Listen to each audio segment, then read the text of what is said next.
का टॉपिक है elastic collision in one dimension. Elastic collision को करने से पहले हमें यह देखना है कि इलास्टिक कोलिजन और इन इलास्टिक कोलिजन में फर्क क्या है। ठीक है, क्योंकि इससे सवाल लाजमी आता है।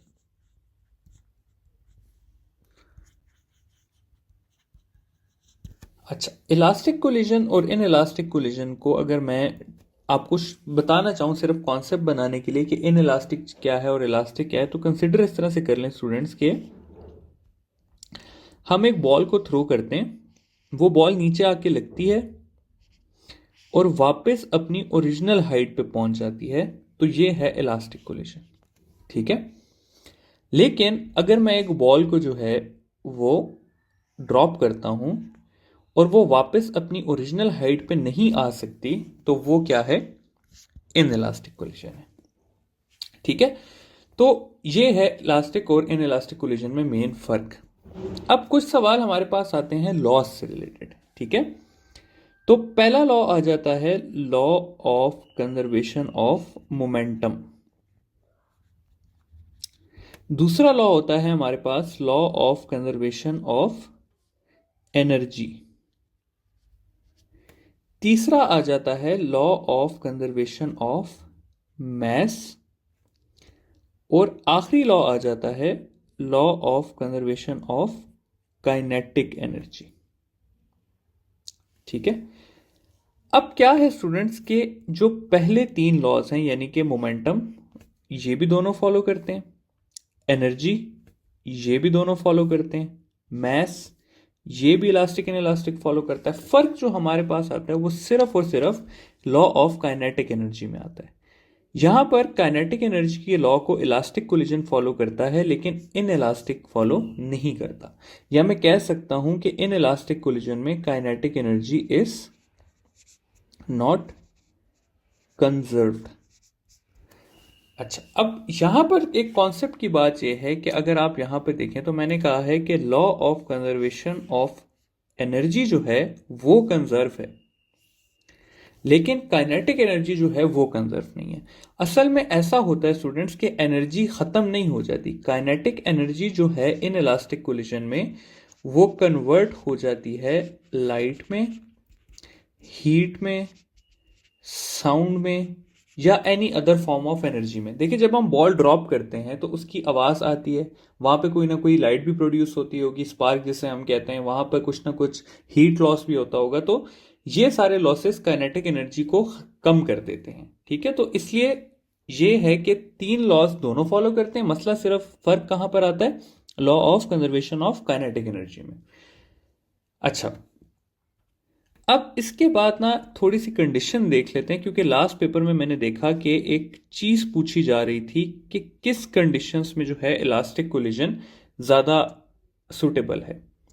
तो अगर एक चीज हार्ड होगी, सॉलिड होगी, इनकंप्रेसिबल होगी, ठीक है, तो वो चीज फेवर करेगी इलास्टिक कोलिजन को। ठीक है, इसके मुकाबले में अगर एक चीज जो है वो सॉफ्ट होगी, कंप्रेसिबल होगी, ठीक है, तो वो सपोर्ट करेगी इन इलास्टिक कोलिजन को।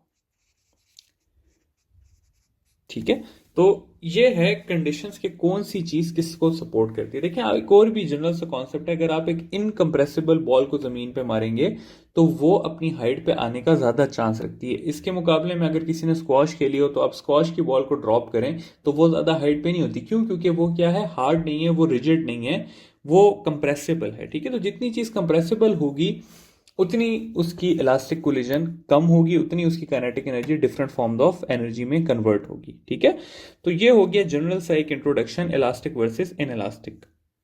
अब अगले हम जाते हैं elastic collision in one dimension, उसको डिस्कस करते हैं। और डिस्कशन में अपना पहला टॉपिक लाते हैं relative velocities in elastic collision.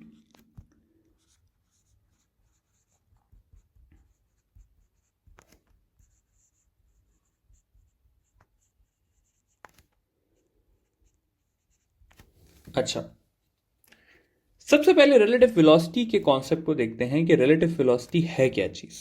ठीक है, तो रिलेटिव वेलोसिटी के केसेस को जरा देख लेते हैं। मैं कहता हूं जी कि एक गाड़ी है वो जा रही है 30 मीटर पर सेकंड से और दूसरी गाड़ी उसके आगे जा रही है 20 मीटर पर सेकंड से। ठीक है, मैं कह देता हूं ये V1 है, ये V2 है।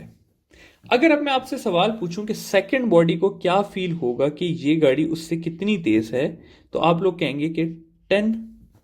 फर्स्ट सेकंड गाड़ी को यही फील होगा कि वो उससे 10 की स्पीड से ज्यादा जा रही है, और सेकंड को भी यही फील होगा कि वो उससे कितनी स्पीड से जा रही है, 10 से जा रही है। तो इसलिए हम कहते हैं कि अगर दो बॉडी सेम डायरेक्शन में मूव कर रही हो, जैसे कि ऊपर शो हुआ हुआ है, तो रिलेटिव वेलोसिटीज जो हैं वो सब्ट्रैक्शन होती है हायर माइनस लोअर की, जो कि इस केस में है 30 माइनस 20, 10 मीटर पर सेकेंड। इसके मुकाबले में अगर मैं कहूं कि दो गाड़ियां हैं वो एक दूसरे की तरफ आ रही हैं या ऑपोजिट डायरेक्शन में मूव कर रही हैं, ये 30 से कर रही है और ये 20 से कर रही है।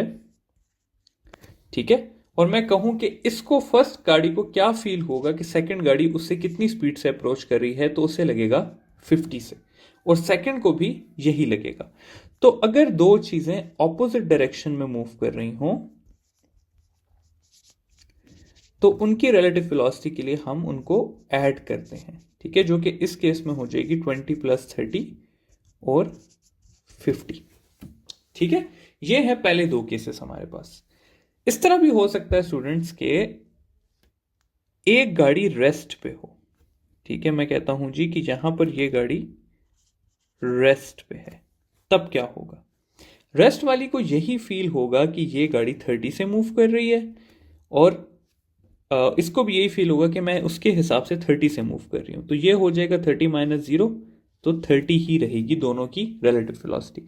तो अगर गाड़ी रेस्ट पे होती है तो हम जो मूविंग गाड़ी होगी या मूविंग ऑब्जेक्ट होगा उसकी वेलोसिटी रेस्ट की रिलेटिव वेलोसिटी लेते हैं। ठीक है, तो सिंपल क्या है कि अगर सेम डायरेक्शन में मूव कर रही हो तो सब्ट्रैक्ट होती हैं रिलेटिव वेलोसिटीज के लिए, और अगर ऑपोजिट डायरेक्शन में मूव कर रही हो तो ऐड होती हैं। ठीक है, ऑपोजिट का जरूरी नहीं है कि गाड़ियां ऑपोजिट इसी तरह मूव करें, ऑपोजिट इस तरह भी हो सकता है, और इस केस में भी हम ऐड ही करते हैं। ठीक है, तो इस केस में भी रिलेटिव वेलोसिटी कितनी होगी? 50 मीटर पर सेकेंड ही होगी। अच्छा, अब ये करने के बाद हम देखते हैं कि इलास्टिक कोलिजन में क्या जिक्र है। इलास्टिक कोलिजन के लिए एक बात वैलिड है, और वो बात इस तरह से है कि रिलेटिव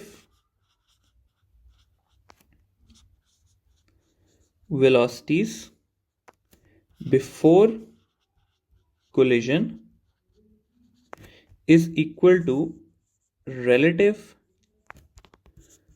वेलोसिटी आफ्टर कोलिजन, या इसको ऐसे भी लिखते हैं कि relative velocity of approach is equal to relative velocity of separation. Example लेके चलते हैं कि पहली एग्जाम्पल लेते हैं कि दो बॉल्स हैं हमारे पास,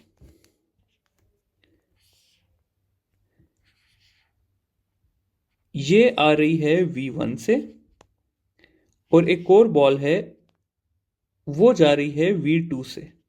V1 जो है वो ग्रेटर है V2 से, फिर इनकी कोलिजन होती है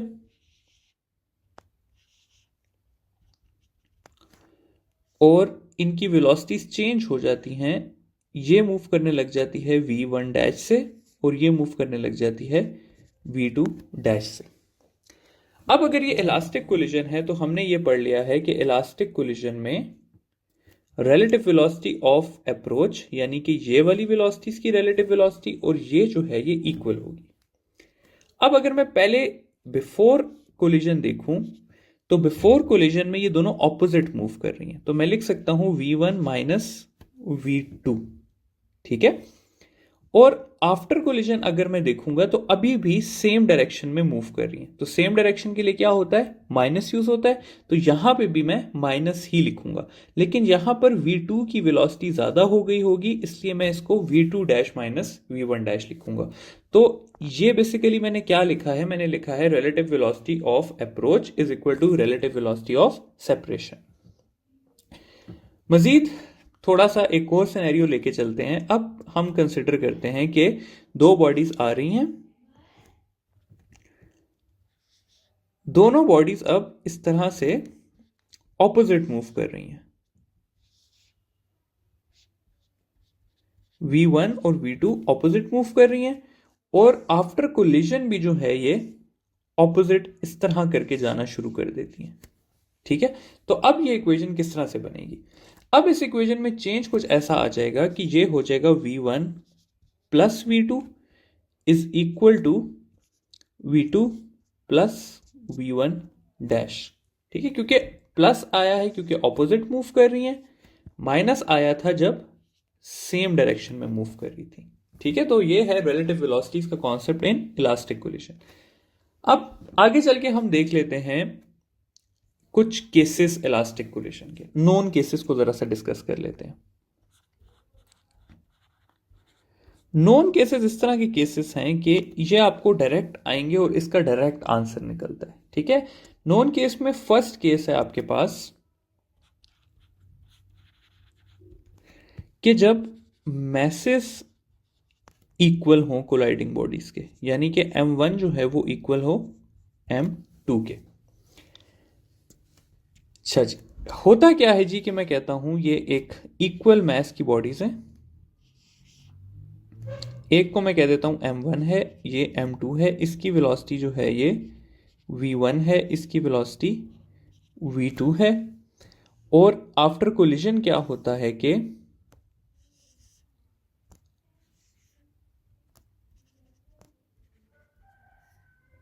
m2 की वेलोसिटी v2 डैश हो जाती है और m1 की वेलोसिटी v1 डैश हो जाती है। अब जब ये केस होगा तो जो v1 डैश होगा स्टूडेंट्स वो इक्वल हो जाएगा v2 के, और जो v2 डैश होगा वो होगा v1 के। इसका क्या मतलब है, इसका ये मतलब है कि वेलोसिटीज आर इंटरचेंज्ड। ठीक है, इसका ये मतलब है कि अगर v1 जो था वो 20 मीटर पर सेकेंड था और v2 जो था वो 10 मीटर पर सेकेंड था, तो आफ्टर कोलिजन क्या होगा, आफ्टर कोलिजन v1 डैश जो है वो 10 मीटर पर सेकेंड हो जाएगा और v2 डैश जो है वो 20 मीटर पर सेकेंड हो जाएगा। ठीक है, तो ये है बेसिकली क्या कि अगर इक्वल मैसेस होंगे तो वेलोसिटीज एक्सचेंज हो जाएंगी, इंटरचेंज हो जाएंगी। ठीक है, ये अगर पहले 20 से जा रहा था और ये 10 से जा रहा था तो ये 10 से जाना शुरू कर देगा और ये 20 से जाना शुरू कर देगा। नेक्स्ट आते हैं, सेकंड केस को डिस्कस करते हैं। सेकंड केस है हमारे पास when a massive body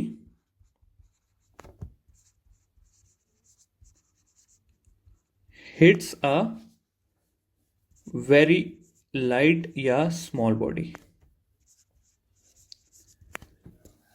case किस तरह से है, केस इस तरह से है कि एक मैसिव बॉल जो कि जिसका मैस m1 है वो मूव कर रही है v1 से, और एक छोटी बॉल है m2 जिसकी वेलोसिटी जो है वो 0 है, यानी कि v2 क्या है, 0 है। आफ्टर कोलिजन क्या होता है कि बड़ी बॉल की वेलोसिटी v1 डैश हो जाती है और छोटी की वेलोसिटी v2 डैश हो जाती है। अब इसके लिए क्या है कि v1 डैश जो होगा वो v1 के इक्वल ही होगा, लेकिन जो v2 डैश है वो हो जाएगा 2 टाइम्स ऑफ v1 हो जाएगा। मतलब क्या है इसका, मतलब यह है कि अगर v1 जो था मेरे पास वो 20 मीटर पर सेकेंड था, यानी कि बड़ी बॉल की वेलोसिटी बिफोर कोलिजन 20 मीटर पर सेकेंड थी, तो आफ्टर कोलिजन उसकी वेलोसिटी 20 ही रहेगी। लेकिन सेकेंड बॉल की जो स्मॉलर बॉल है उसकी वेलोसिटी आफ्टर कोलिजन 40 मीटर पर सेकेंड हो जाएगी। ठीक है, तो ये है हमारे पास सेकेंड सिनेरियो। थर्ड सिनेरियो का क्या है कि थर्ड सिनेरियो में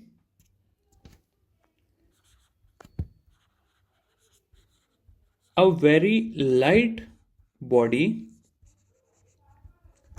hits a massive body at rest। ठीक है, क्या मतलब है जी? मतलब यह है कि एक छोटी सी बॉडी जिसका मास m1 है वो जाती है v1 से और एक मैसिव बॉडी को हिट करती है। तो आफ्टर कोलिजन जो मेरे पास स्मॉल बॉडी है उसकी वेलोसिटी हो जाएगी v1 डैश,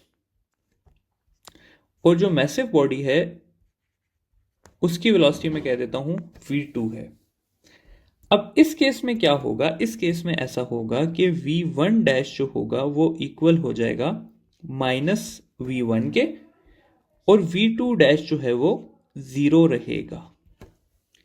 मतलब क्या है कि अगर स्मॉल बॉडी 20 मीटर पर सेकेंड से जा रही थी ईस्ट की तरफ, तो वो आफ्टर कोलिजन 20 मीटर पर सेकेंड से ही वापस आएगी, लेकिन वेस्ट की तरफ। यानी कि अगर वो ऐसे जा रही थी तो टक्कर खाने के बाद, कोलिजन के बाद, वो वापस आना शुरू हो जाएगी उतनी ही वेलोसिटी से। जबकि जो मैसिव बॉडी है वो पहले भी रेस्ट पे थी और वो बाद में भी रेस्ट पे ही रहेगी। ठीक है, तो ये है हमारे पास क्या? Second scenario, third scenario. Final scenario जो है वो एक यूनिवर्सल इक्वेशन सिनेरियो है, जिसमें जो है हमारे पास मैसेज जो है वो डिफरेंट होंगे। मैसेज डिफरेंट होंगे और इनिशियल वेलोसिटीज गिवन होंगी। ये दो कंडीशंस हैं इस सिनेरियो को सॉल्व करने के लिए। फॉर एग्जाम्पल मैं कहता हूं कि एक बॉडी है m1 जो कि जा रही है v1 से, और एक और बॉडी है m2 जो कि थोड़ी सी छोटी है m1 से और वो जा रही है v2 से। आफ्टर कोलिजन क्या होता है कि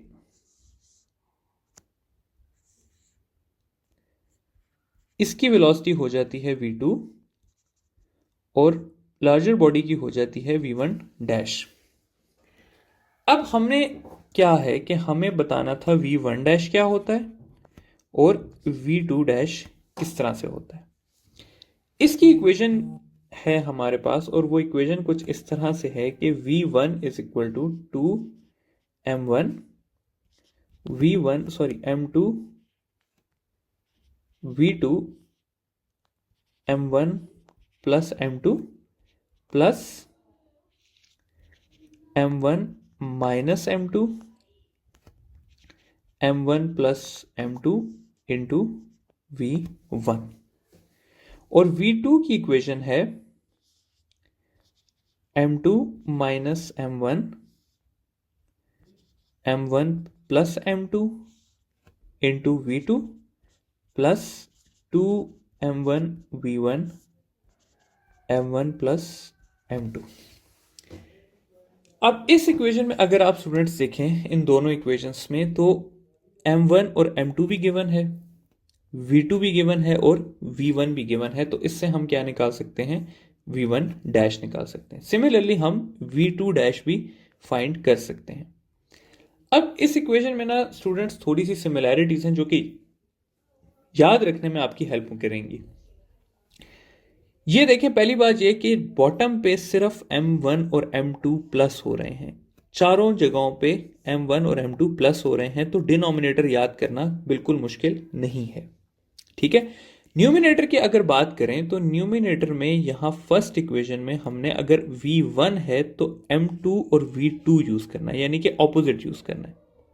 और यहाँ पर अगर V2 है तो हमने 2 के साथ 1 और 1 यूज़ करना है, यानी कि ऑपोजिट यूज़ करना है।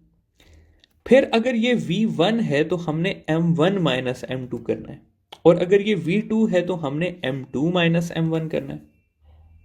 फाइनली अगर ये V1 डैश फाइंड कर रहे हैं हम, तो M1 माइनस M2 के साथ V1 लगाना है, जबकि अगर हम V2 डैश फाइंड कर रहे हैं तो हमने M2 माइनस M1 के साथ V2 लगाना है। ठीक है, तो ये है बेसिकली इसका थोड़ी सी ट्रिक है, ज़्यादा आई नो के याद ही करनी है, लेकिन अगर एक इक्वेशन याद हो तो दूसरी आप उसके ऑपोजिट सेंस में बना सकते हैं। ठीक है, एक सवाल देख लेते हैं छोटा सा, ताकि ये इक्वेशन और ज़्यादा क्लियर हो जाए। सवाल कुछ इस तरह से है कि अब हम यहाँ पर वैल्यूज चेंज करके क्या करते हैं कि लिख देते हैं कि एक 10 kg की बॉडी एक 5 kg की बॉडी को हिट करती है।